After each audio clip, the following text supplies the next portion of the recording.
The story of Helen Naslund. You tell it masterfully. You've done so in print, and now a podcast released the first 2 episodes just today. The case had sort of flown under the radar until her sentence came out, and many people around the country were really outraged. She's someone who lived with very severe domestic violence, intimate partner violence, and a lot of abuse in the household to the sons as well. She did plead guilty to killing him, to manslaughter.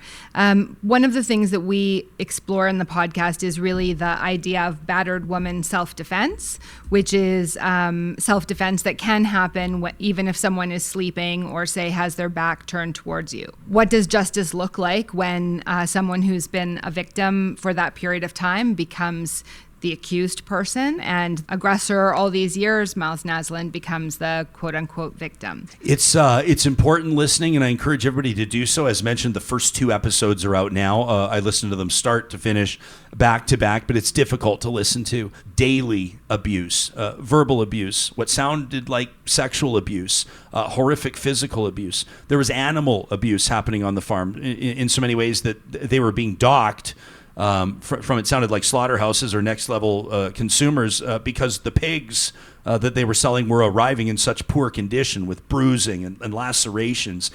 She describes his threats to kill their children in front of her, to kill her.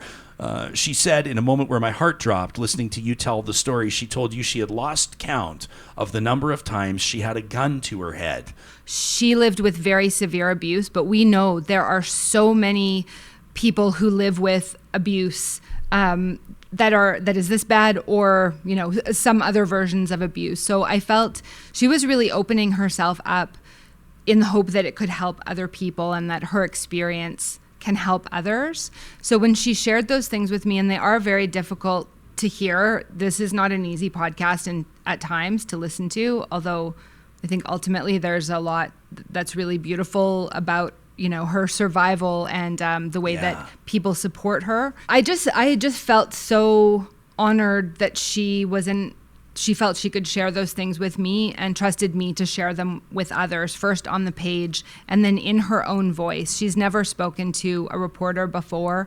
And for her and her loved ones and her friends and family to open themselves up to this extent in this audio format it's really remarkable, and I think it does just speak to a desire to really take some of the stigma away from domestic violence, put it out there so that we can all talk about it. There are people in my life that I have said, I'm worried that he will kill you. There's people that I have worried that their partner or their ex-partner would do something to harm them or to harm their children.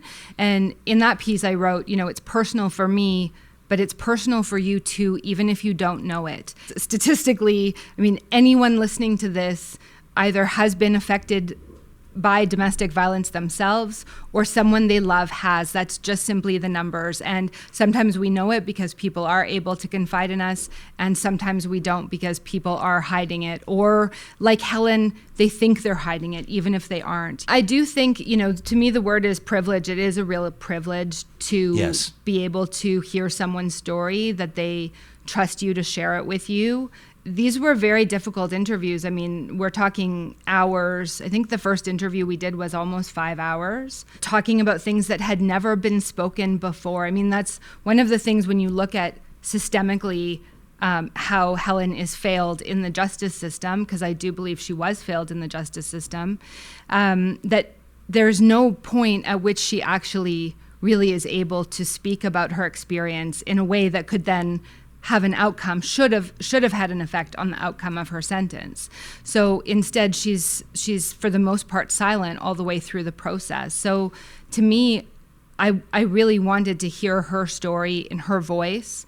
And I think why she agreed to do it, she described herself to me once as someone who prefers to hide in the corners. She does not want all of this attention. Is very difficult for her. When the print piece ran, the Globe and Mail, the full front page was her photo.